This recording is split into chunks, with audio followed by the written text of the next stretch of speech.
नमस्कार, ANB news देख रहे हैं यहाँ पर। मैं हूं आपके साथ मुस्कान। स्वागत है आप सभी का एएनबी न्यूज की स्पेशल बुलेटिन राजधानी लाइव में।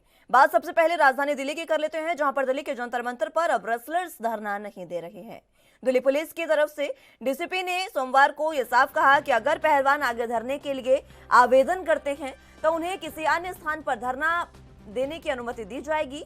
दिल्ली में धरना प्रदर्शन के दौरान पहलवानों से झड़प और मामला दर्ज होने के सवाल पर पहलवान साक्षी मलिक ने ये कहा कि कल जो स्थिति बनी वो खराब थी। हम शांतिपूर्ण तरीके से मार्च कर रहे थे। जंतर मंतर से 10 कदम की दूरी पर बैरिकेडिंग की गई थी। हमें जबरदस्ती बस में उठाकर डाला गया, हमें घसीटा गया, हमें चोट भी आई। साक्षी मलिक ने कहा कि सोशल मीडिया पर हमारी तस्वीरें एडिट करके डाली गई हैं। हम परेशान थे, लेकिन हमारी हंसती हुई तस्वीरें एडिट की गई हैं।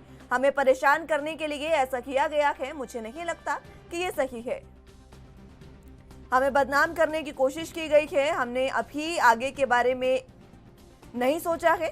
हमें आगे के बारे में बाद में जानकारी मिलेगी। और साक्षी ने यह कहा कि जो ऐसा कर रहे हैं उन्हें शर्म आनी चाहिए।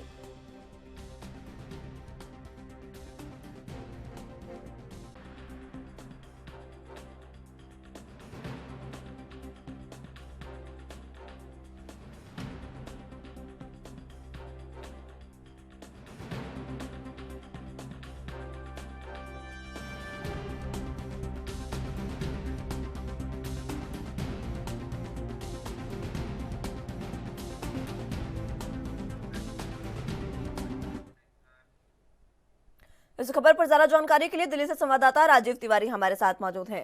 राजीव, जिस तरीके से दिल्ली के जंतर मंतर पर धरना प्रदर्शन पहलवान लगातार दे रहे थे, लेकिन उस धरना प्रदर्शन को हटा दिया गया दिल्ली पुलिस द्वारा। अब डीसीपी का बयान सामने आया है, किसी और स्थान पर अनुमति दे दी जाएगी, लेकिन जंतर मंतर पर पहलवान अब धरना नहीं दे सकते।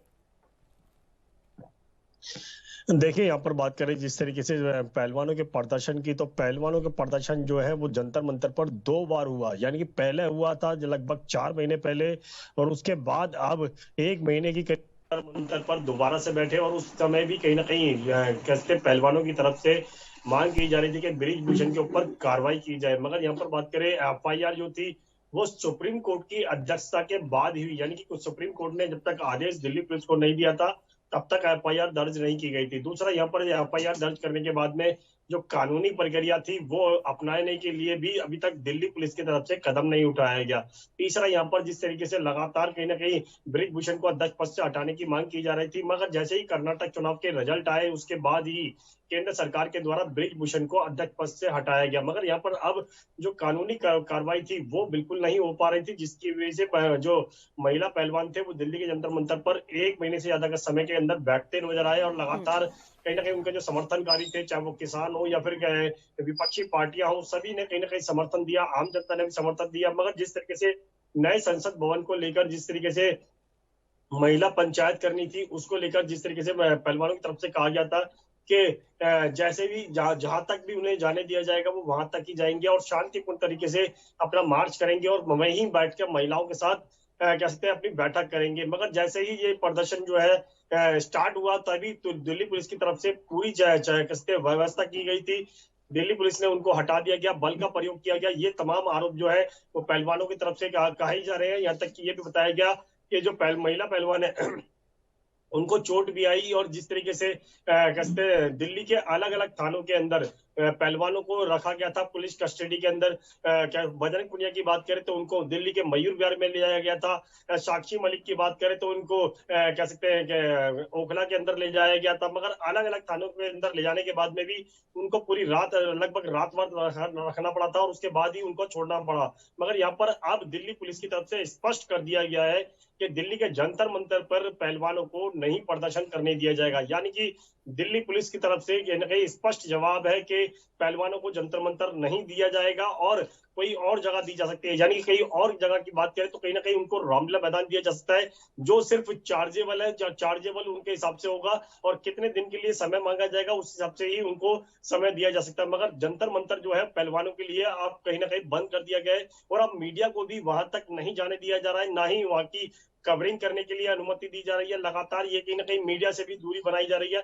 मगर यहाँ पर जिस तरीके से अब पहलवान जो है वो कहीं ना कहीं यही कहते नजर आ रहे हैं कि सरकार जो है वो तानाशाही हो चुकी है, और यही आवाज जो है वो कहीं ना कहीं विपक्षी पार्टियों की तरफ से, कांग्रेस की बात करें, आम आदमी पार्टी की बात करें, सबकी तरफ से यही कहा जा रहा है कि सरकार कहीं ना कहीं बृजभूषण को बचाने के लिए महिला पहलवानों के ऊपर पुलिस का बल का प्रयोग जो है वो करती हुई नजर आ रही है। जी राजीव, जिस तरीके से धरना प्रदर्शन से हटाया गया है पहलवानों को, वो तस्वीरें भी देश ने देखी जब पहलवानों के साथ जो व्यवहार किया गया, उनको उठाकर गाड़ियों में बिठाया गया, वो तमाम तस्वीरें हैं। उसके बाद पहलवानों का आगे की रणनीति क्या कुछ है, क्या इसके बारे में कोई बात? देखिए, पहलवानों की तरफ से अभी तक ये स्पष्ट नहीं किया गया है कि वो दोबारा कब बैठेंगे। मगर हाँ, जब कैसे जेल कैसे थाने से जब उनको रात में निकाला गया था, तब उन्होंने कहा था कि वो सत्याग्रह करेंगे, जंतर मंतर दोबारा जाने की कोशिश करेंगे। मगर अब जिस तरीके से दिल्ली पुलिस के अध्यक्ष की जो बात करें, जो डीसीपी साहब है, उनकी तरफ से बिल्कुल स्पष्ट कर दिया गया है कि अब जंतर मंतर पर पहलवानों को नहीं जाने दिया जाएगा, और उसको लेकर जंतर मंतर जो है वो लगभग अब सभी प्रदर्शनों के लिए शायद बंद कर दिया गया है, क्योंकि मीडिया तक की जानकारी नहीं मिल पा रही है और लगातार वहां तक नहीं जाने दिया जा रहा है। साफ जाहिर है कहीं ना कहीं पहलवानों के लिए जंतर मंतर जो है वो अब बंद कर दिया गया है, और कहीं ना कहीं जो पहलवानों की मांग है कि आप सत्याग्रह किस तरीके से करेंगे, और जहां तक कि जो खप पंचायत के लोग हैं उनसे भी बैठकें की जा रही है, उनके द्वारा ही कहीं ना कहीं आगे की रणनीति जो है वो बनाई जाएगी। मगर यहाँ पर एक चीज स्पष्ट है, पहलवान जो है वो कहीं ना कहीं अब परेशान हो चुके हैं, और सरकार का जो रवैया है उससे तो साफ जाहिर है कहीं ना कहीं जो पहलवानों के लिए जो देश के लिए मेडल लाने का काम किया था या फिर देश का नाम रोशन करने का काम किया था, मगर पहलवानों के सुध लेने के लिए सरकार जो है वो कोई भी कदम नहीं उठाएगी। और ये चीज स्पष्ट हो चुकी है, क्योंकि नए संसद भवन के अंदर खुद बृजभूषण जो थे वो मौजूद थे, और उनके उनके जो कहते जो मौजूदगी थी वो ये दर्शा रही थी कि पहलवानों की मांग नहीं पूरी की जाएगी, और कहीं ना कहीं सरकार जो है वो बृजभूषण को कहीं ना कहीं सिंहासन के ऊपर ही बिठाती हुई नजर आ रही है। मगर यहाँ पर पहलवानों की तरफ से भी स्पष्ट किया गया है कि आगे की रणनीति के लिए वो बिल्कुल तैयार है, और अब देखना होगा बृजभूषण के ऊपर कानूनी प्रक्रिया को लेकर दिल्ली पुलिस की तरफ से क्या कदम उठाया जाता है। क्योंकि दिल्ली पुलिस ने पहलवानों की तरफ से यह भी कहा गया है कि कुछ ही समय के अंदर, कुछ ही घंटों के अंदर उनके पहलवानों के ऊपर एफआईआर दर्ज कर ली गई कि उन्होंने प्रशासन का कहते हैं धारा 144 का उल्लंघन किया था। मगर बृजभूषण के ऊपर अभी तक एफआईआर दर्ज होने के बाद भी कहीं ना कहीं कानूनी प्रक्रिया जो है वो नहीं अपनाई जा रही है। इससे साफ जाहिर है कहीं ना कहीं दो तरफा जो रुख है पुलिस का वो जरूर देखने को मिल रहा है। जी एक तरफ कानूनी प्रक्रिया अपनाई नहीं जा रही है, दूसरी ओर इस तरीके से जबरन उनको गाड़ियों में बिठाया जा रहा है। पहलवान अब साफ कह रहे हैं कि हम तब तक नहीं हटेंगे जब तक ब्रजभूषण को उसका जो पहलवानों को इंसाफ और ब्रजभूषण को उसकी सजा नहीं मिल जाती। ऐसे में खाप पंचायत भी लगातार उनके समर्थन में है, किसान उनके समर्थन में है, बैठकें की जा रही है। क्या आगामी बैठक कब होगी, इसके बारे में कोई जानकारी मिल पाई है? देखिए, यहाँ पर बात करें खप पंचायत की या फिर पहलवानों की बैठक की, तो लगातार कहीं ना कहीं बैठकें जरूर की जा रही है, मगर अभी तक खप पंचायत और पहलवानों की तरफ से यह स्पष्ट नहीं किया गया है कि दिल्ली के कौन से कोने में या फिर कौन सी जगह पर वो प्रदर्शन करेंगे। दूसरा, यहाँ पर बृजभूषण को लेकर साफ कर दिया गया है कि जब तक बृजभूषण के ऊपर कानूनी कार्रवाई नहीं की जाएगी तब तक वो कैसे पीछे नहीं हटेंगे। मगर यहाँ पर एक चीज समझनी होगी, दिल्ली पुलिस जो है वो बृजभूषण को लेकर जो नार्कोटिक टेस्ट है उसको लेकर भी अभी तक कोई भी जवाब जो है स्पष्ट नहीं किया गया है, ना ही नार्कोटिक टेस्ट करवाया गया है दोनों ही पक्षों का। मगर यहाँ पर दिल्ली पुलिस की तरफ से जो महिला पहलवानों के ऊपर जो दो कुछ ही घंटों के प्रदर्शन के लिए कहीं ना कहीं एफआईआर दर्ज कर ली गई कहते हैं, मगर बृजभूषण के ऊपर अभी तक जो एफआईआर दर्ज की गई है उसके अंदर कोई भी कानूनी कार्रवाई नहीं की जा रही है। दिल्ली पुलिस के तरफ से कहीं ना कहीं पहलवानों को लेकर कानूनी कार्रवाई जरूर की गई है, क्योंकि ये कहा गया है कि उनके ऊपर एफआईआर दर्ज कर ली गई है, उनको जंतर मंतर पर नहीं बैठने दिया जाएगा, प्रदर्शन नहीं करने दिया जाएगा। साफ जाहिर है कहीं ना कहीं सरकार की जो मंशा है वो कहीं ना कहीं आवाज को दबाने के लिए है और ना ही जनता के लिए। मगर एक चीज स्पष्ट हो चुकी है, आम जनता भी समझ चुकी है कि जिस तरीके से को लेकर जो आवाज है वो नहीं उठाने दी जा रही है, ना ही उनको प्रदर्शन करने दिया जा रहा है, ना ही उनको बृजभूषण के ऊपर कानूनी कार्रवाई की जा रही है। सोचिए अगर किसी आम महिला के साथ इस तरीके की घटना होती है तो उसके ऊपर भी कहीं ना कहीं दिल्ली पुलिस जो है वो शायद कहीं ना कहीं कोई भी कार्रवाई जो है वो नहीं करती नजर आएगी, क्योंकि जिस तरीके से महिला पहलवानों ने जिन्होंने देश का नाम रोशन किया उनके ऊपर इस तरीके से कार्रवाई नहीं की जा रही, तो साफ जाहिर है कहीं ना कहीं आम व्यक्तियों की भी कहीं ना कहीं इस तरीके की प्रक्रिया जो है शायद अपनाई जा सकती है। और इसी को लेकर कहीं ना कहीं महिला पहलवान जो है वो जनता तक यही संदेश देने की कोशिश कर रहे हैं कि सरकार जो है वो सिर्फ नेताओं को बचाने के लिए सरकार बनी हुई है, ना कि आम जनता के लिए। जी ठीक है राजीव, बहुत शुक्रिया आपका हमारे साथ जुड़ने के लिए और तमाम अहम जानकारी हम तक पहुंचाने के लिए।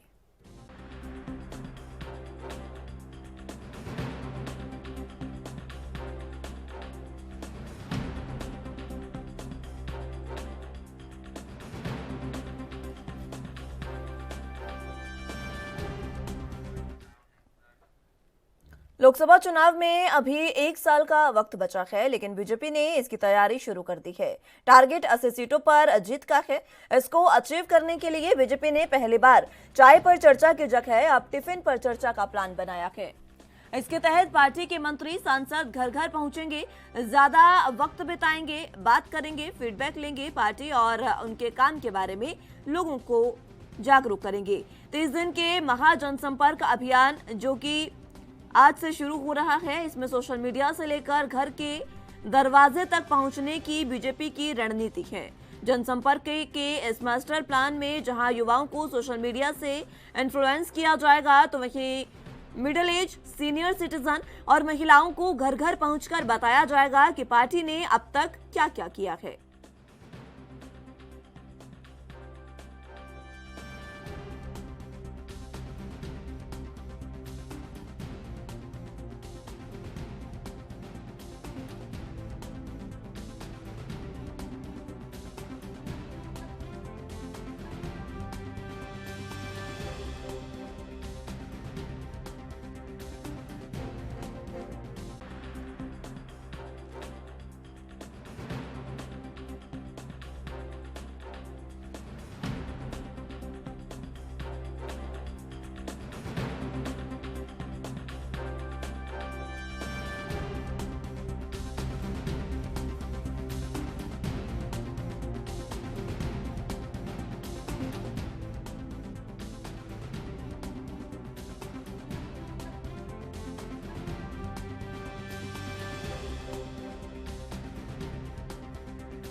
इस खबर पर ज्यादा जानकारी के लिए लखनऊ से संवाददाता जितेंद्र चौहान हमारे साथ मौजूद हैं।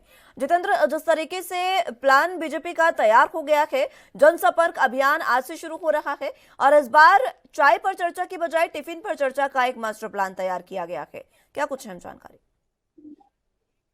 देखिए, 1 साल का समय बचा है और जाहिर सी बात है, लोकसभा चुनाव बीजेपी के लिए काफी महत्वपूर्ण है। तमाम राजनीतिक पार्टियों के लिए महत्वपूर्ण है ही है, लेकिन सबसे ज्यादा बीजेपी के लिए महत्वपूर्ण है। और ये कहा जा सकता है कि दूसरा काल प्रधानमंत्री नरेंद्र मोदी का चल रहा है और इसके बाद तीसरे कार्यकाल की तैयारी में बीजेपी जुट चुकी है। और इसको देखते हुए इस बार जो प्लान बनाया गया है, मेगा प्लान बनाया गया है, वो चाय पर चर्चा नहीं, क्योंकि हर बार ये कहा जा सकता है कि जो बीजेपी के सांसद हैं, विधायक है, मंत्री हैं, वे सभी चाय पर चर्चा करते थे और जनता के बीच में बैठते थे और समस्याओं को जानने की कोशिश करते थे।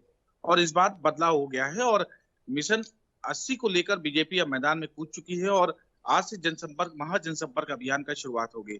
सभी मोर्चे बीजेपी के अलग अलग तरीके से जनता से जनसंपर्क करने का काम करेंगे और 30 मई से, यानी आज से, और 30 जून तक ये अभियान, महाजनसंपर्क अभियान चलेगा। और इस बार चाय पर चर्चा ना की, इस बार टिफिन पर चर्चा होगी। और ये कहा जा सकता है कि बीजेपी पूरा प्लान बना चुकी है। इसके तहत मंत्री हो, सांसद हो, घर घर पहुंचेंगे, साथ ही साथ लोगों के साथ वक्त बिताएंगे और वहां पर बैठेंगे और जो प्रतिष्ठित परिवार होगा, वहां का जो जाना माना परिवार होगा, उनके साथ टिफिन, ये कह सकते हैं कि लंच करने का काम करेंगे। टिफिन पर चर्चा होगी और साफ तौर पे जो सरकार की योजनाएं हैं, केंद्र सरकार की योजनाएं हैं, राज्य सरकार की योजनाएं, वो जन जन तक पहुंचाने का काम करेंगे। इस 30 दिन के महाजनसंपर्क जो कल्याणकारी योजनाएं हैं, वो कहीं ना कहीं जनता के बीच बताने का काम करेंगे। साथ ही सोशल मीडिया के माध्यम से घर घर पहुंचने की बीजेपी की रणनीति बनाई। कल सोशल मीडिया को लेकर संवाद कार्यक्रम रखा गया था। बीजेपी के कार्यकर्ता, मुख्यमंत्री योगी आदित्यनाथ, डिप्टी सीएम, सभी यहाँ पर, भूपेंद्र चौधरी प्रदेश अध्यक्ष, सभी वहां पर पहुंचे थे। और साफ तौर पे सोशल मीडिया के माध्यम से कैसे जनता के बीच में जुड़ना है, कैसे, क्योंकि सोशल मीडिया एक जमाना है और कल मुख्यमंत्री ने कहा था कि इसका विस्तार बहुत बड़ा है, चैनलों का विस्तार कम है, अखबारों का विस्तार कम है, लेकिन सोशल मीडिया का कोई दायरा नहीं है, वैश्विक दायरा है और इसका प्रयोग करना चाहिए। जो सरकार की योजनाएं हैं, उन सरकार की योजनाओं को जन जन तक पहुंचाने की सोशल मीडिया के माध्यम से, जिन लोगों को प्रधानमंत्री आवास मिला है, आयुष्मान कार्ड मिला है, जो सरकार की, केंद्र सरकार की योजनाएं, उनका आधा सेकंड का वीडियो बनाकर सोशल मीडिया पर पोस्ट करना चाहिए और उससे बताना चाहिए जनता को कि हमने या हमारी सरकार ने कितना काम किया। और इसी माध्यम से अब सोशल मीडिया के माध्यम से घर घर मंत्री, सांसद, विधायक सभी जाएंगे और जनता के बीच में बैठेंगे। सबसे जो कल्याणकारी योजनाएं हैं केंद्र सरकार की, वो जनता को बताने का काम करेंगे कि देश में कितना काम किया और कितना बदलाव आया है देश में अभी तक। प्रधानमंत्री नरेंद्र मोदी 2014 की गद्दी पर बैठने के बाद कितना बदलाव आया है। ऐसी तमाम योजनाएं लेकर मेगा प्लान पूरी तरह से तैयार कर लिया। कुछ स्टेप है जिसमें ये कहा जा सकता है कि लगभग 6000 वॉलंटियर सोशल मीडिया पर लगाए जाएंगे। महाजनसंपर्क अभियान के तहत 80 सीटों पर हो रही रैली और जनसभाएं होंगी, जनता से जुड़ेंगे। विशिष्ट यानी प्रभावशाली परिवार के साथ टिफिन पर चर्चा की जाएगी। जो क्षेत्र का प्रभावशाली या शहर का प्रभावशाली परिवार होगा, उनसे जनसंपर्क किया जाएगा। साथ ही हारी हुई जो सीटें हैं और वहां पर जो लाभार्थियों को चीजें दी गई हैं, उन सीटें पर लाभार्थियों से जनसंपर्क किया जाएगा और हारने के बावजूद बताया जाएगा कि सरकार ने आपको यहाँ पर ये चीजें प्रदान की है। साथ ही योग दिवस 8 जून को होता है। योग दिवस पे बड़ा कार्यक्रम रखा जाएगा। प्रत्येक ये कह सकते हैं कि योग दिवस प्रत्येक शहर में और उत्तर प्रदेश के अलग अलग जगहों पे वहां पर योग दिवस का आयोजन किया जाएगा, जिसमें क्षेत्रवासी और साथ ही साथ योग दिवस के तहत बच्चे भी उसमें पार्टिसिपेट करने का काम करेंगे। जी की जयंती है, उस पर आयोजित कार्यक्रम होगा। तो कुल मिला के कहा सकता है कि पूरा प्लान बीजेपी का तैयार हो चुका है और अब वो मैदान में आज से कूदने जा रही है। 1 महीने तक मैदान में रहेंगी। तमाम बड़े नेता वो जुड़ेंगे, सांसद, विधायक, मंत्री, सभी केंद्र सरकार की योजनाओं को, राज्य सरकार की योजनाओं को। ठीक है जितेंद्र, बहुत शुक्रिया आपका हमारे साथ जुड़ने के लिए और तमाम अहम जानकारी हम तक पहुंचाने के लिए।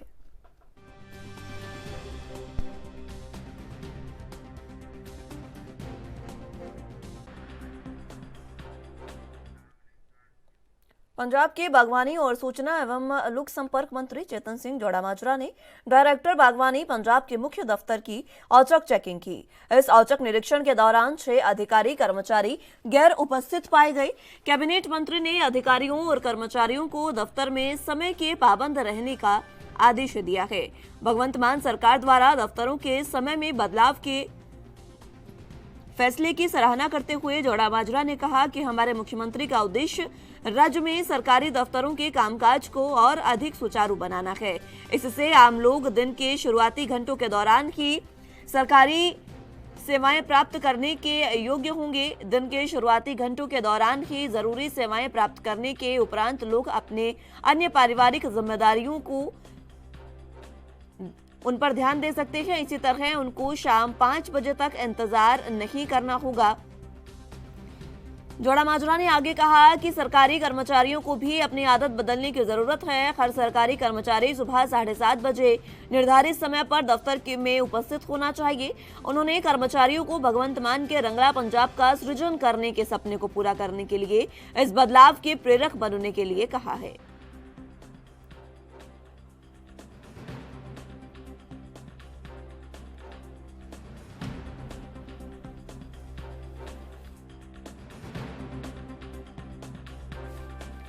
तो आपको बता दें कि चेतन सिंह जोड़ा-माजरा ने दफ्तर का औचक निरीक्षण किया और इस औचक निरीक्षण में उन्होंने अधिकारियों और कर्मचारियों को सीधे तौर पर निर्देशित किया है।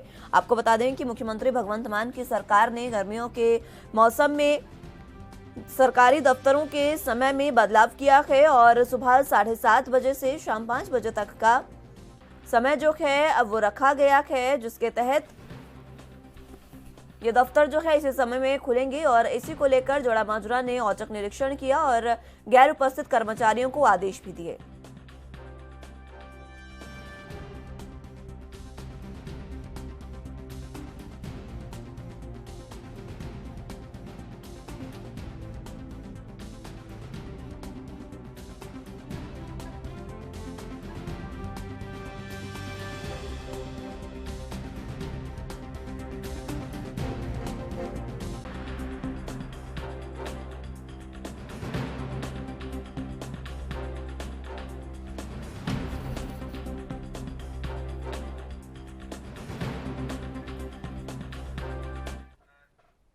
इस खबर पर ज्यादा जानकारी के लिए चंडीगढ़ से संवाददाता अमित सेठी हमारे साथ मौजूद हैं।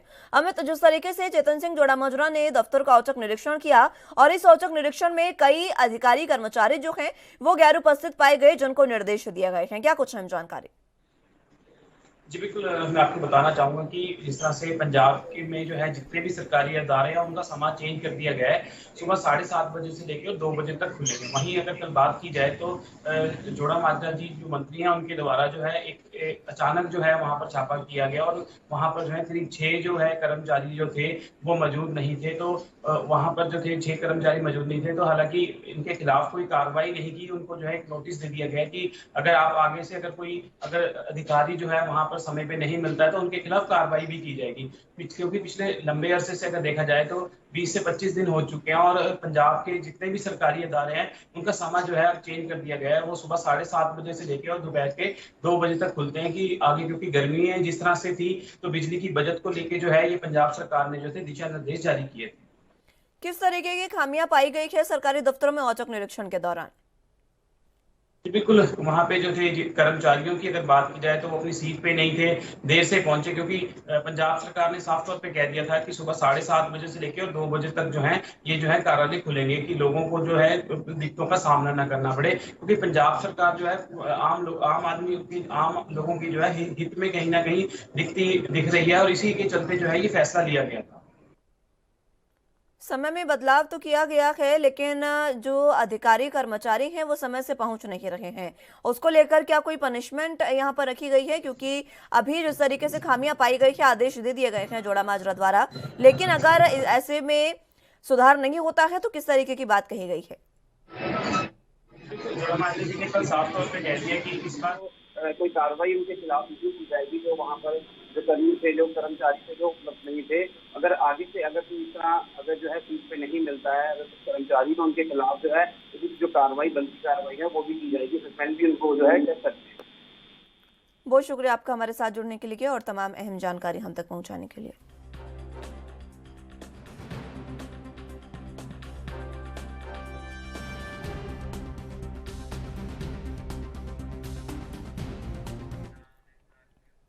पंजाब के मुख्यमंत्री भगवंत मान ने सोमवार को अधिकारियों को निर्देश दिए कि वो राज्य भर में ड्रेनों की सफाई और बाढ़ रोकथाम संबंधी प्रबंधन 30 जून से पहले मुकम्मल कर लें। राज्य में चल रहे बाढ़ रोकथाम कार्यों का जायजा लेने के लिए प्रांतीय बाढ़ नियंत्रण बोर्ड की बैठक की अध्यक्षता करते हुए मुख्यमंत्री ने कहा कि राज्य में ड्रेनों की कुल लंबाई 8,136 किलोमीटर 76 मीटर है और धुस्सी बनहा की लंबाई 1,365 किलोमीटर है। उन्होंने बताया कि साल 2022 में ड्रेनों की सफाई के 232 कार्यों पर 34 करोड़ 85 लाख रुपए और 100 बाढ़ रोकथाम कार्यों पर 48 करोड़ 32 लाख रुपए खर्च किए गए हैं। भगवंत मान ने बताया कि इस साल बाढ़ रोकथाम कार्यों पर अब तक 39 करोड़ 90 लाख रुपए और ड्रेनों की सफाई पर 39 करोड़ 43 लाख रुपए खर्च किए जा चुके हैं। मुख्यमंत्री ने कहा कि राज्य के सभी जिलों में काम कर अभी चल रहा है और पुलों के नीचे जल स्रोतों की सफाई और जल स्रोतों से कीचड़ निकालने के साथ साथ बारिश के कारण अक्सर बाढ़ की संभावना बढ़ने स्थानों पर मजबूत करने का काम शुरू कर दिया गया है।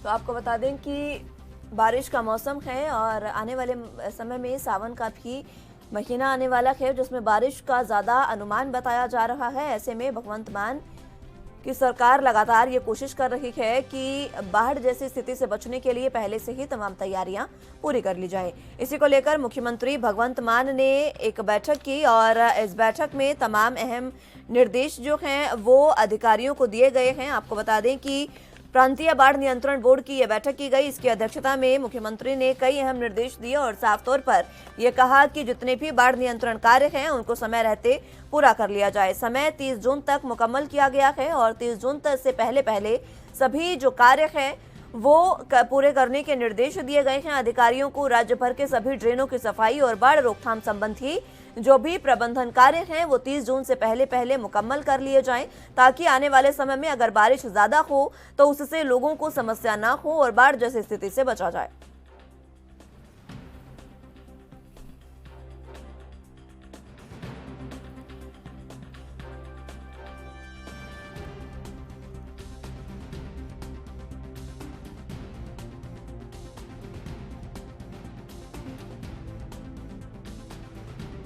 भगवंत मान ने ये भी बताया है कि इस साल बाढ़ रोकथाम कार्यों पर अब तक 39 करोड़ 90 लाख रुपए खर्च किए जा चुके हैं, तो वहीं ड्रेनों की सफाई पर 39 करोड़ 43 लाख रुपए खर्च किए जा चुके हैं। मुख्यमंत्री ने यह कहा है कि राज्य के सभी जिलों में काम चल रहा है और पुलों के नीचे जल स्रोतों की सफाई और जल स्रोतों से कीचड़ निकालने का काम जारी है।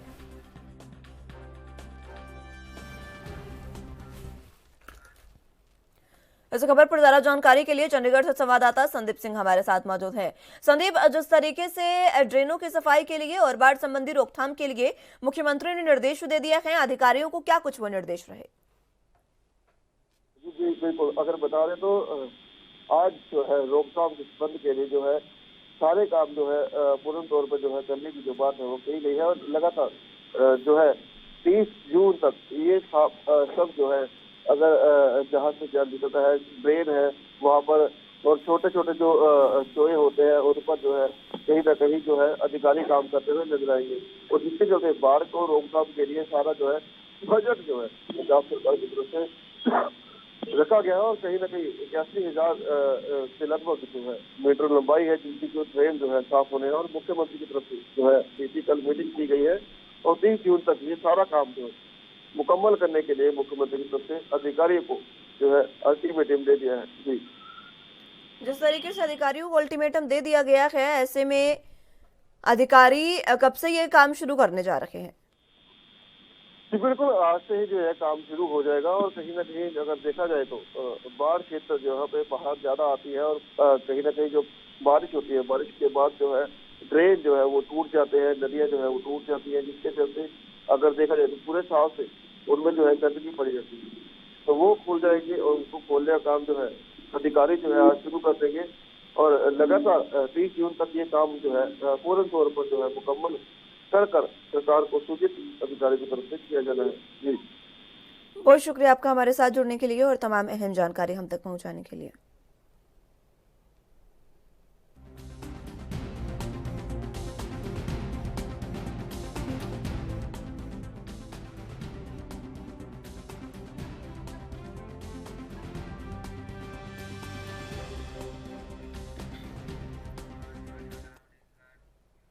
महाराष्ट्र में अगले साल विधानसभा के साथ साथ लोकसभा के चुनाव भी होने हैं। लोकसभा चुनावों को लेकर सभी दलों ने अपने ताल ठोकने शुरू कर दी है।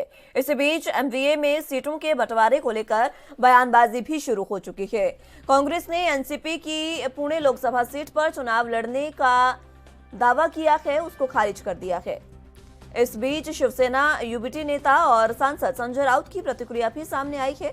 उन्होंने ट्वीट कर कहा कि अगर ऐसा होता है तो महाविकास अघाड़ी पुणे लोकसभा का चुनाव कस्बा उपचुनाव की तरह आसानी से जीत सकती है। संविधान और लोकतंत्र को बचाने के लिए सबको थोड़ा थोड़ा त्याग करना होगा।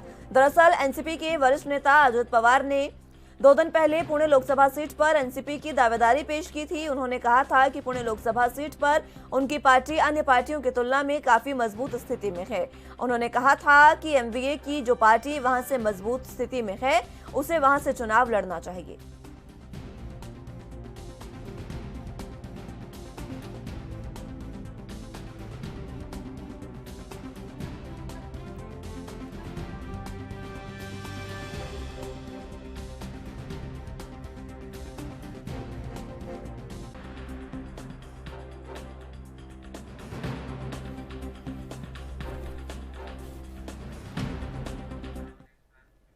इस खबर पर ज्यादा जानकारी के लिए मुंबई से संवाददाता सत्यप्रकाश सोनी हमारे साथ मौजूद हैं। सत्यप्रकाश, जिस तरीके से एमवीए में एक बार फिर से रार देखने को मिल रही है, कारण इस बार लोकसभा चुनावों में सीट बंटवारे को लेकर है। जी बिल्कुल, देखिए महाराष्ट्र में और विधानसभा का चुनाव एक साथ अगले साल होने वाला है। इसको लेकर सभी पार्टियां अपनी अपनी तैयारियां जोरों पर शुरू कर दी है, जिसको लेकर महाविकास अघाड़ी ने भी अपनी ताल ठोकी है और महाविकास अघाड़ी अब सीट बंटवारे को लेकर एकमत होना चाहती है, एकजुट होना चाहती है, क्योंकि संजय राउत ने कहा है कि लोकतंत्र और संविधान को बचाने के लिए हम सबको मिलकर थोड़ा थोड़ा त्याग करना होगा और मिलजुल कर लड़ना होगा, तभी जो है हम विरोधियों को हरा सकते हैं। जिस तरह के स्थिति मुंबई में देखने को मिली है, ठीक उसी तरह की स्थिति पुणे की लोकसभा सीट को देखने को मिल रही है, जिस पर एमवीए ने अपनी जो है ताल ठोक दी है। और एमबीए में बने अजीत दादा पवार ने कहा है कि जो पार्टी मजबूत रहेगी उसी पार्टी के दल को जो है नेता को पुणे की लोकसभा सीट पर उम्मीदवार बनाया जाएगा। जी ऐसे में सीधे तौर पर अजित पवार ने यह दावा किया है कि एनसीपी ही वहां पर जो मजबूती के साथ चुनाव लड़ सकती है, लेकिन कांग्रेस ने इस दावे को खारिज कर दिया है। बिल्कुल, देखिए पुणे की जिस लोकसभा सीट का जिक्र किया जा रहा है उस सीट पर भारतीय जनता पार्टी का कब्जा था, लेकिन भारतीय जनता पार्टी के सांसद की मौत होने के बाद वहां की सीट खाली हो गई है। ऐसे में अतुल लोंढे कांग्रेस के नेता हैं, उन्होंने यह दावा किया है कि जो पार्टी अच्छी तरह से वहां वापसी कर सकती है उसी को सीट दिया जाएगा, क्योंकि अतुल लोंढे ने बताया कि भारतीय जनता पार्टी के उम्मीदवार जाने के बाद अब कांग्रेसी जो लोकल नेता वह धीरे धीरे जो है अब पार्टी में लौटने लगे हैं। अब ऐसे में कांग्रेस एक बार फिर मजबूती से वहां खड़ा है। दूसरी तरफ कांग्रेस की वहां काफी जो है मजबूती देखी जा रही है, लेकिन एक कार्यक्रम के दौरान एनसीपी नेता अजित दादा पवार ने कहा कि एनसीपी भी यहां से अपना उम्मीदवार उतार सकती है अगर लेकिन इस बीच यह भी उन्होंने कहा कि जो पार्टी अच्छा काम कर सकती है, जो पार्टी की उम्मीदवारी और दावेदारी पक्की होगी उसी को सीट दिया जाएगा। लेकिन कांग्रेस के नेता ने इस पूरे मामले में खारिज करते हुए कहा कि एनसीपी की तरफ से कोई इस तरह की तैयारी नहीं है, कांग्रेस का उम्मीदवार होगा और कांग्रेस का उम्मीदवार को हम जितवा के लाएंगे। लेकिन इस बीच पर इस विषय को लेकर संजय राउत ने कहा कि हम सबको एकजुट होना चाहिए, हम सबको एकजुट होकर लड़ना चाहिए, और ऐसे में अगर इस तरह की स्थिति बनती है तो कस्बे उपचुनाव की तरह जो है इसे भी करवाया जाएगा और जीत हासिल किया जाएगा। सत्यप्रकाश, जिस तरीके से संजय राउत ने यह साफ कह दिया है कि हर पार्टी को थोड़ा थोड़ा त्याग करना होगा, ऐसे में अब एमवीए में भी कहीं ना कहीं रार देखने को मिल सकती है सीट बंटवारे को लेकर जो हर बार रहता है। लेकिन इस बार स्थिति कैसे संभाली जाएगी, क्योंकि इस बार बात पहले जैसे नहीं है। कारण यह है कि इस बार उद्धव ठाकरे भी कुछ कमजोर नजर आ रहे हैं। बिल्कुल, देखिए महाविकास आघाड़ी की यह मजबूरी है कि सबको एक साथ चुनाव लड़ना होगा, क्योंकि भारतीय जनता पार्टी ने जिस तरह से अपना वर्चस्व कायम किया हुआ है, ऐसे में महाविकास आघाड़ी के तीनों दल अगर अलग अलग चुनाव लड़ते हैं तो जाहिर तौर पर तीनों को पटखनी मिल सकती है। लेकिन अगर तीनों दल एकमत होकर एकजुट होकर चुनाव लड़ते हैं तो जाहिर तौर पर भारतीय जनता पार्टी को मुंबई महाराष्ट्र से बाहर कर सकते हैं। तो इस तरह की रणनीति लेकर एनसीपी प्रमुख शरद पवार चल रहे हैं, क्योंकि पिछले दिनों शरद पवार ने जिस तरह से मीटिंग बुलाई थी और इस मीटिंग में कई बड़े नेता शामिल हुए थे, जिसमें एक ही मुद्दे पर चर्चा की गई कि सीट बंटवारे को लेकर आपसी मतभेद नहीं होना चाहिए, सीट बंटवारे को लेकर हम सबको एकमत होना चाहिए। कहीं कम कहीं ज्यादा होता है तो आपसी जो है बातचीत के जरिए इसके सुलझाया जा सकता है, लेकिन मतभेद मत रखिए। ठीक उसी जो है पैमाने पर महाविकास आघाड़ी काम कर रही है और आने वाले समय में एक बार फिर से सीट बंटवारे को लेकर कांग्रेस और एनसीपी और शिवसेना के तीनों वरिष्ठ नेताओं को एक साथ एकजुट होना पड़ेगा और यह सीट बंटवारे के मसले को निपटाना पड़ेगा। ठीक है सत्यप्रकाश, बहुत शुक्रिया आपका हमारे साथ जुड़ने के लिए और तमाम अहम जानकारी हम तक पहुंचाने के लिए।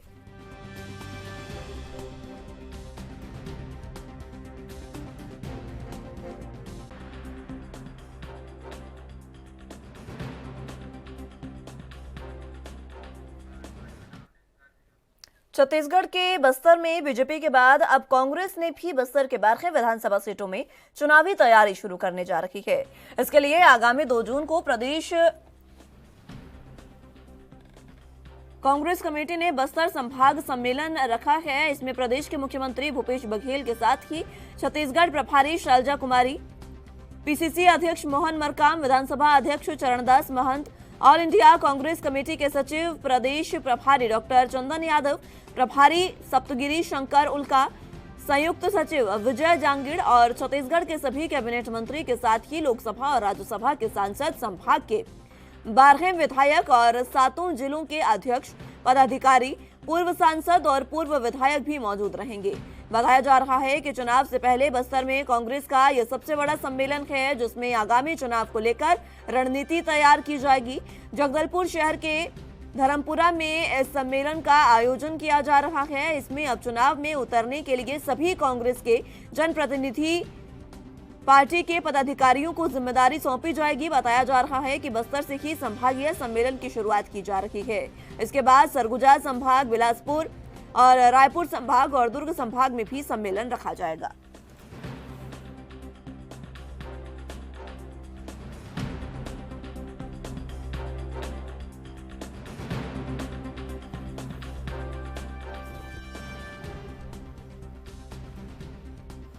तो आपको बता दें कि छत्तीसगढ़ के बस्तर में बीजेपी के बाद अब कांग्रेस ने भी बस्तर के 12 विधानसभा सीटों में चुनाव की तैयारियां शुरू कर दी है।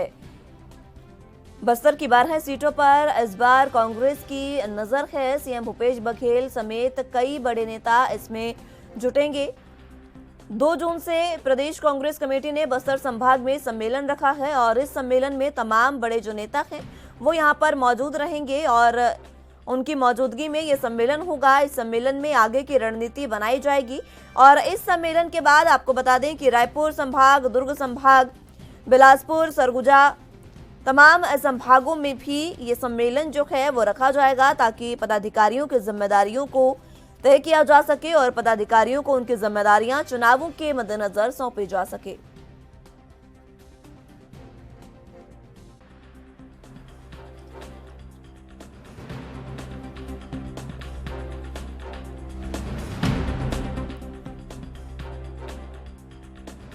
बता दें कि जगदलपुर शहर के धर्मपुरा में इस सम्मेलन का आयोजन किया जा रहा है। इसमें अब चुनाव में उतरने के लिए सभी कांग्रेस के जनप्रतिनिधियों, पार्टी के पदाधिकारियों को जिम्मेदारियां सौंपी जाएगी। बस्तर से ही संभागीय सम्मेलन की शुरुआत की जा रही है और इसके बाद सरगुजा संभाग, बिलासपुर संभाग, रायपुर संभाग और दुर्ग संभाग में भी सम्मेलन रखा जाएगा। इस खबर पर ज्यादा जानकारी के लिए रायपुर से संवाददाता टिकेश वर्मा हमारे साथ मौजूद हैं। टिकेश, जिस तरीके से सम्मेलन जो है वो रखा जा रहा है बिलासपुर संभाग में और माफ कीजिएगा बस्तर में, और बस्तर की लगभग 12 सीटों पर इस बार कांग्रेस की नजर गड़ी हुई है। हाँ जी, देखिए लगातार छत्तीसगढ़ में इन दिनों चुनाव महज कुछ ही महीने बाकी है। ऐसे में लगातार सभी राजनीतिक पार्टी एक दूसरे को लेकर के हालांकि टिप्पणी भी कर रहे हैं। तरीके से लगातार जो मामले सामने आ रहे हैं उसको लेकर के देख रहे हैं कि लगातार सभी राजनीतिक पार्टी एक दूसरे के प्रतिद्वंदी बनकर सामने निकलकर सामने आ रहे हैं। और जिस तरीके से आज की बात करें तो जिस तरीके से बीजेपी के जो प्रदेश प्रभारी ओम माथुर वो लगातार छत्तीसगढ़ के दौरे पर है। छत्तीसगढ़ के तमाम जिलों का दौरा करे, विधानसभा का दौरा करे, लगातार वहाँ पर सियासी रणनीति तैयार कर रहे हैं। इसी क्रम में जिस तरीके से कुछ दिन पहले कांग्रेस के प्रदेश प्रभारी कुमारी शैलजा के द्वारा छत्तीसगढ़ के राजीव भवन में बैठक लेकर के तमाम वो रणनीतियां तैयार की गई थी जो 2023 के लिए कारगर हो। इसी क्रम में जिस तरीके से आज की बात की जाए तो बस्तर संभाग की जो 12 सीट है उस पर बीजेपी की भी नजर है, कांग्रेस की नजर, दोनों की नजर है। और लगातार इस सीट को हथियाने के लिए, इस सीट पर कब्जा पाने के लिए बीजेपी और कांग्रेस दोनों बस्तर के धरती पर उतर चुके हैं और लगातार चुनावी जो समर है वो कहा जा सकता है।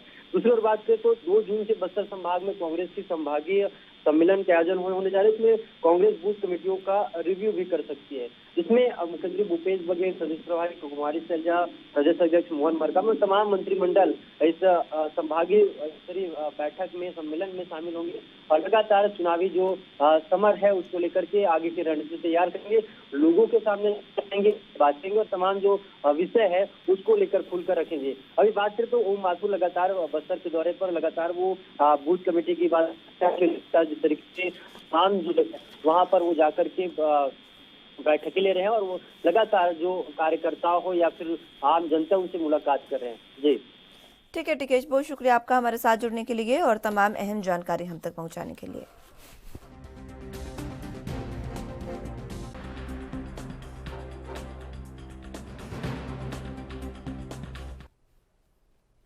हिमाचल प्रदेश में मौसम विभाग के ऑरेंज अलर्ट के बीच सोमवार को रोहतांग समेत ऊंची चोटियों पर ताजा बर्फबारी हुई है। राजधानी शिमला और मंडी में बादल झमाझम बरसे हैं। कुल्लू जिले में अंधड़ के कारण पैराग्लाइडिंग और रिवर राफ्टिंग को रोकना पड़ा। सोमवार को प्रदेश के अधिकतम तापमान में सामान्य से 8 डिग्री तक गिरावट दर्ज हुई है। राजधानी शिमला में सोमवार सुबह हल्के बादल छाए रहने के साथ धूप खिली। दोपहर 2 बजे शहर में एकाएक मौसम बदलने के साथ अंधड़ और तेज बारिश हुई। शहर के कुछ क्षेत्रों में ओलावृष्टि भी हुई। शिमला में 9 मिलीमीटर बारिश दर्ज की गई है। इसके अलावा मंडी में 25, भुंतर में 9, सुरेंद्रनगर में 6, कुफरी में 11 और मशोबरा में 5 मिलीमीटर बारिश दर्ज की गई है।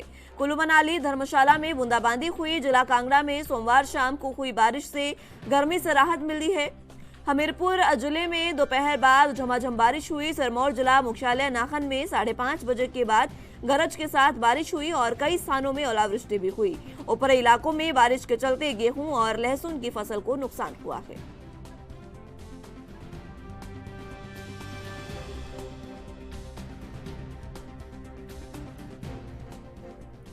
इस खबर पर हिमाचल प्रदेश से ब्यूरो चीफ टीना ठाकुर हमारे साथ मौजूद हैं।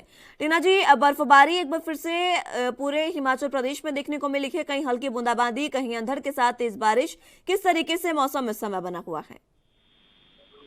जी बिल्कुल, हिमाचल में मई बिल्कुल खत्म होने को है, लेकिन जो तापमान है वो जनवरी वाला बना हुआ है। यहाँ पे तापमान में अगर पूरे प्रदेश की बात करें 8 डिग्री तक गिरावट दर्ज की गई है। और पिछले कल सोमवार की अगर बात करें ऑरेंज अलर्ट है, और ऑरेंज अलर्ट के बीच पहले तो हल्के बादलों के बीच धूप थी, लेकिन दोपहर 2 बजे के बाद मौसम एकाएक बदला और अंधड़ और तेज बारिश हुई है। इसके अलावा अगर ऊंचाई चोटियों की बात करें, रोहतांग समेत ऊंची चोटियों पर ताजा बर्फबारी हुई है।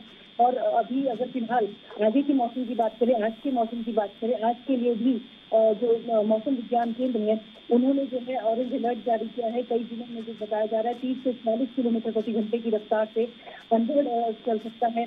और 31 मई से भारी बारिश व अंधड़ चलने का येलो अलर्ट जारी किया गया है। 1 व 2 जून के लिए अंधड़ चलने का येलो अलर्ट है। तो आप जान सकते हैं कि आने वाले कुछ दिनों में भी मौसम में कोई खास बदलाव यहाँ पे देखने को नहीं मिलेगा। ऐसा ही जो मौसम है फिलहाल बना रहेगा। मौसम विभाग ने बताया कि चंबा, कांगड़ा, शिमला, कुल्लू, सोलन व सिरमौर जिलों में भारी बारिश हो सकती है, जबकि चंबा, लाहौल स्पीति, किन्नौर, कांगड़ा और कुल्लू की जो ऊंची चोटियां हैं वहाँ पे हल्की बारिश व बर्फ के साए गिर सकते हैं। अभी फिलहाल अगर तापमान की बात करें, काफी अगर शिमला के तापमान की बात करें, न्यूनतम 13.7 है और काफी कम यहाँ पे तापमान में काफी गिरावट दर्ज की गई है। ठंड का बिल्कुल ठंडा मौसम यहाँ पे बना हुआ है। ऐसे में जो मौसम विभाग है वो उनका ये भी कहना है कि जो आने वाला मानसून सीजन जाएगा उसमें जो बारिश है वो सामान्य से कम इस बार हो सकती है। जी, जिस तरीके से बारिश जो हो रही है और बर्फबारी हो रही है, इससे पर्यटन पर भी काफी प्रभाव पड़ रहा है। पर्यटकों के लिए यहाँ पर गंभीर समस्या बनी हुई है, क्योंकि कई लोग तो यहाँ पर फंसे भी नजर आ रहे हैं। जी बिल्कुल, आप सही बोल रहे हैं, क्योंकि अगर हम कुल्लू की बात करें, मनाली की बात करें, इन जिलों में जो है पैराग्लाइडिंग और रिवर राफ्टिंग होती है। वहाँ पे जो है पर्यटक अगर पहुँचते हैं तो क्योंकि रिवर राफ्टिंग और पैराग्लाइडिंग पे वैसे भी रोक लगाई हुई है, तो पर्यटकों को मायूसी होती है। और अगर शिमला की बात करें, कुछ टाइम के लिए पर्यटकों को खुशी मिलती है कि मैदानी इलाकों से अगर तपिश भरे माहौल से वो हिमाचल की ओर आते हैं तो हिमाचल में उनको राहत मिलती है, ठंडी हवाएं हैं। लेकिन यही मौसम अगर विकराल ले लेता है तो उनके लिए एक समस्या उत्पन्न हो जाती है। और ऐसे में जो प्रशासन है उनका भी यही रहता है, वो बार बार यही आग्रह करते हैं कि बिल्कुल सतर्कता आप लोग बरतें, बिल्कुल लापरवाही ना बरतें, क्योंकि अभी एकदम मौसम यहाँ पे बिल्कुल बदलाव भरा है। बारिश हो रही है, ऊंची चोटियों पे तो फिलहाल बर्फबारी भी है। तो ऐसे में ठंड का मौसम है और जो पर्यटक हिमाचल की तरफ आ रहे हैं वो अपने साथ गर्म कपड़े ला सकते हैं, क्योंकि अगर वो इस तरह से गर्म कपड़े नहीं लाएंगे तो यहाँ पे काफी ठंडा मौसम है और उनको जो है ठंड का यहाँ पे ज्यादा जो है सामना करना पड़ सकता है। जी ठीक है टीना जी, बहुत शुक्रिया आपका हमारे साथ जुड़ने के लिए और तमाम अहम जानकारी हम तक पहुंचाने के लिए।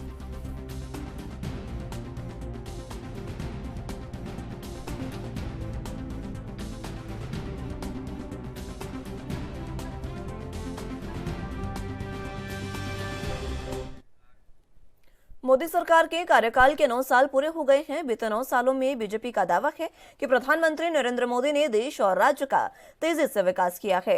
इसी कड़ी में उत्तराखंड बीजेपी केंद्र सरकार की उपलब्धियों को जन जन तक पहुंचाने का अभियान चला रही है।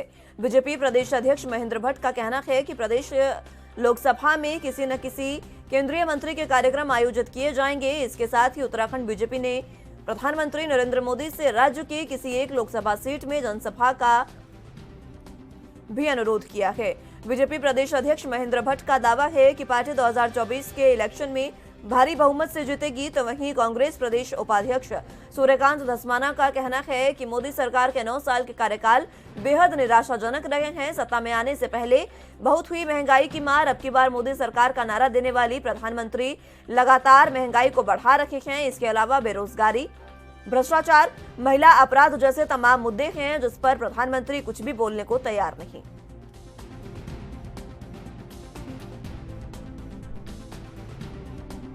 बड़े नेताओं का फिक्स हो गया। अभी बैठकें केंद्र में बैठकें चल रही हैं, जैसे जैसा मुझे जानकारी पाएगा हम निश्चित रूप से मीडिया के माध्यम से बताएंगे। प्रत्येक लोकसभा के अंदर कोई ना कोई केंद्रीय मंत्री आएंगे और हमने माननीय प्रधानमंत्री आग्रह किया है कि एक लोकसभा के अंदर प्रधानमंत्री का आगमन हो जाए, क्योंकि देवभूमि से प्रधानमंत्री का आत्मिक लगाव है। सर बागेश्वर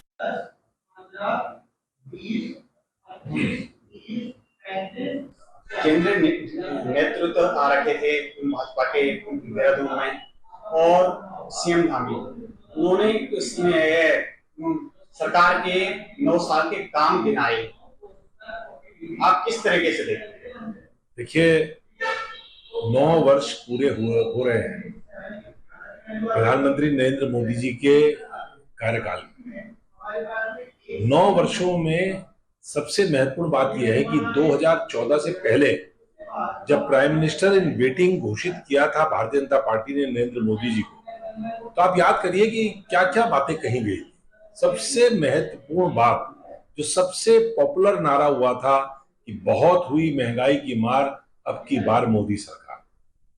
दूसरा नारा था, पूरे देश के बेरोजगार नौजवानों से उन्होंने वादा किया था कि अगर हम सत्ता में आएंगे तो हम देश में हर साल 2 करोड़ बेरोजगार नौजवानों को रोजगार देंगे। तीसरा नारा उनका था कि हम देश में आएंगे ताकत में, तो हम देश के अंदर पेट्रोल, डीजल और रसोई गैस की जो कीमतें, जो वो कहते थे कि यूपीए सरकार के जमाने में आसमान में पहुंच रही हैं, उन कीमतों को कम करेंगे। वो कहते थे कि हम ताकत में आएंगे तो हम देश का जितना काला धन स्विस बैंक में और दुनिया भर में है उसको वापस लाएंगे, और उसको वापस ला करके 15-15 लाख रुपया हर एक नागरिक के अकाउंट में आ जाएगा। ऐसा मोदी जी और मोदी जी की पूरी पार्टी ये ऐलान करती थी। इसके अलावा देश के अंदर एक 1 nation 1 tax, 1 nation skill India, stand up India, startup India, ये तमाम सत्ता में आने के बाद उन्होंने बातें कही। आप अगर 9 वर्ष के कार्यकाल का उनका आकलन करेंगे तो पहली बार मैंने आपको बताया कि 2014 में ताकत में आने से पहले उन्होंने ये बातें कही। उसके बाद जब 2019 आया तो उन्होंने इन विषयों पर बात ही नहीं करी। 2019 का जो चुनाव था, ना तो उन्होंने काले धन पे लड़ा, ना उन्होंने महंगाई के मुद्दे पे लड़ा, ना उन्होंने बेरोजगारों को हर साल 2 करोड़ रोजगार देने के मुद्दे पर लड़ा।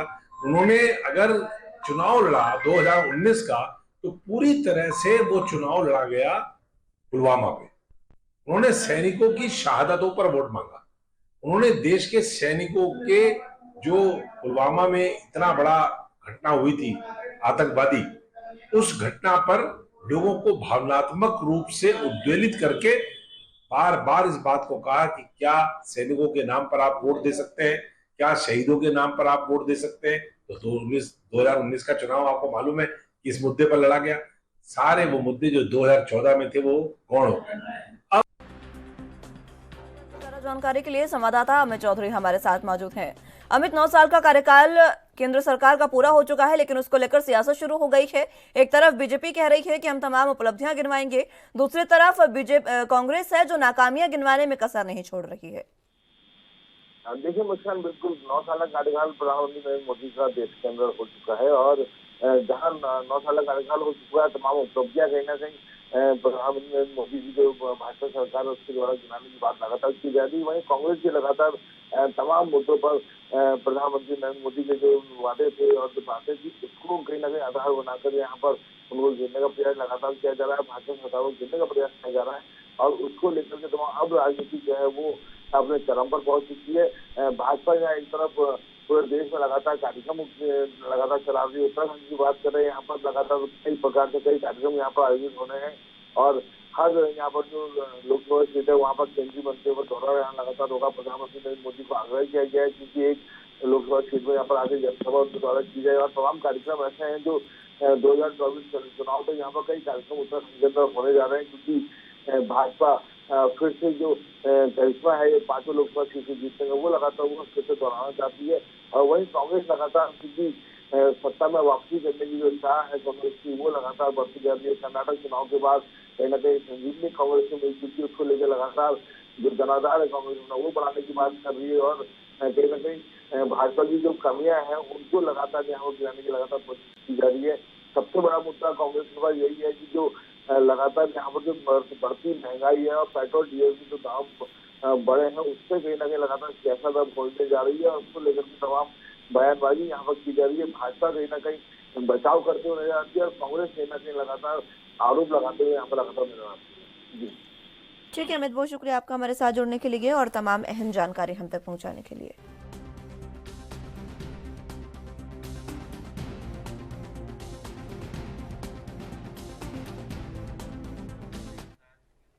जम्मू के नगरोटा में सोमवार को उपराज्यपाल मनोज सिन्हा ने जम्बू जू का उद्घाटन किया। उपराज्यपाल ने कहा कि 70 हेक्टेयर क्षेत्र में यह जू केंद्र शासित प्रदेश में आने वाले पर्यटकों और स्थानीय निवासियों को आकर्षित करेगा। G20 समिट के सफल आयोजन के साथ प्रदेश ने अवसरों के एक नए युग में प्रवेश किया है। जम्मू कश्मीर के विकास की गाथा की सराहना कर रही है। हमें बाकी राज्यों के साथ तालमेल बैठाने के लिए मिलकर काम करना चाहिए और विकसित भारत 2047 के महत्वपूर्ण कार्य में योगदान देना चाहिए। एलजी ने कहा कि हमारे युवा नए जम्मू कश्मीर के वास्तुकार हैं और हम युवा उद्यमियों में लगातार वृद्धि देख रहे हैं जो एक समृद्ध समाज का निर्माण और हमारे सभ्यतागत संस्कृति मूल्यों और शांति के लिए हमारी प्रतिबद्धता को बनाए रखने के लिए समर्पण के साथ काम कर रहे हैं।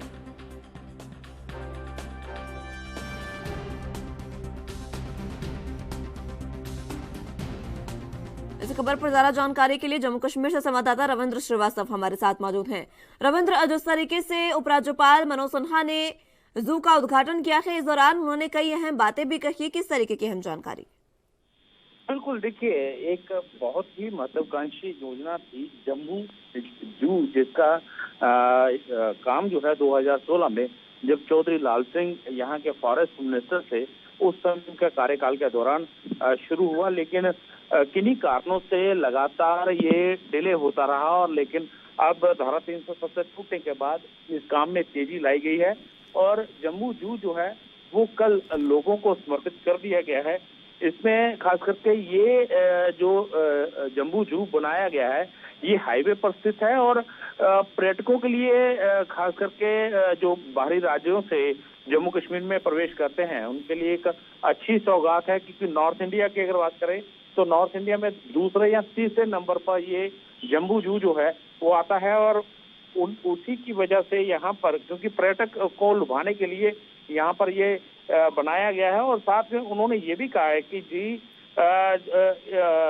प्रदेश ने नए अवसरों के युग में प्रवेश किया है। जम्मू कश्मीर के विकास की गाथा की उन्होंने सराहना की और कहा कि हमें तालमेल बिठाकर बाकी राज्यों के साथ मिलकर काम करना चाहिए ताकि एक विकसित भारत जो है वो बन जाए। हमारे युवा जो हैं खास करके जम्मू कश्मीर के वास्तुकार हैं और युवा जो हैं लगातार जम्मू कश्मीर में विकास देख रहे हैं, वृद्धि देख रहे हैं, जिससे एक समृद्ध समाज के निर्माण की ओर हम अग्रसर हैं। संस्कृति के मूल्यों और शांति के लिए हमारी प्रतिबद्धता जो है वो हमें अपने समर्पण के साथ रखनी चाहिए।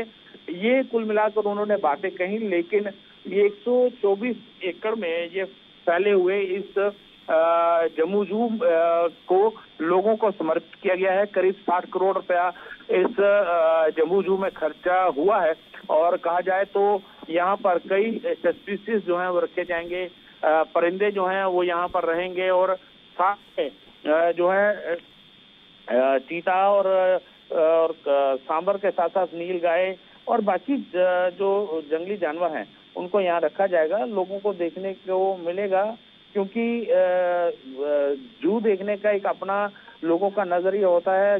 इस प्रकार से लोग जो हैं यहाँ पर ज्यादा से ज्यादा आएंगे। हालांकि एक महीना फिलहाल कल जब इसकी इनॉग्रेशन हुई है उसके बाद एक महीना फ्री रखा गया है। हर कोई आकर इस जम्मू जू में आप देख सकता है और यहाँ पर जंगली जानवरों को आनंद को देखकर आनंद भी ले सकता है। लेकिन कहा जाए तो एक कई महत्वपूर्ण योजनाएं जो हैं वो इस समय जम्मू कश्मीर में चल रही हैं। और खास करके हम जम्मू की अगर बात करते हैं तो जम्मू के अंदर तभी लेक जो है जिसका काम तेजी से चल रहा है, जो साबरमती की तर्ज पर चलाया जा रहा है, उसको लेकर भी यहाँ पर जो है जल्द ही काम उसका भी पूरा होगा और जम्मू में पर्यटन को एक नया मुकाम जो है वो हासिल होगा। जी ठीक है रविंद्र, बहुत शुक्रिया आपका हमारे साथ जुड़ने के लिए और तमाम अहम जानकारी हम तक पहुंचाने के लिए।